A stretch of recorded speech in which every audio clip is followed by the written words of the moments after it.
La cathédrale Notre-Dame, c'est le lieu sacré de Paris. Construite sur l'ancien site d'un temple romain dédié à Jupiter, il fallut plus d'1 siècle pour l'édifier entièrement. Sur elle, ce ne sont pas les sujets qui manquent. Je pourrais vous parler de son style gothique, à la fois primitif et rayonnant, de sa symbolique, de ses chapelles, de ses rosaces, de ses reliques.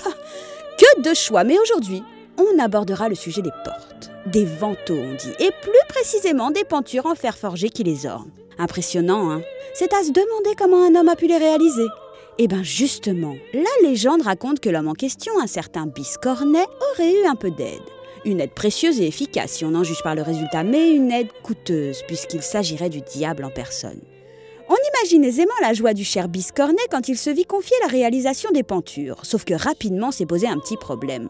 Comment réaliser tout ça dans sa petite forge? Un soir, n'arrivant à rien devant son four, il jeta ses outils au feu. Au diable! Eh bien, il fallait pas lui dire 2 fois.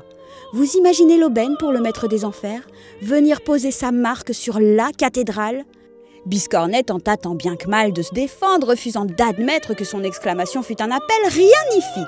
Au lendemain, il trouva 2 ferrures entièrement achevées, il n'y avait plus qu'à les poser. Malheureusement, une fois ornées, les portes refusèrent obstinément de s'ouvrir. Il fallut, dit-on, les asperger à grands coups d'eau bénite pour réussir à les faire pivoter. Et Biscornet alors? Eh bien, il ne fut même pas présent lors de l'installation des vantaux. Il avait tout simplement disparu. Sans doute espérait-il sauver son âme promise au malin, mais si tel est le cas, il n'y réussit pas. On le retrouva mort quelques jours plus tard.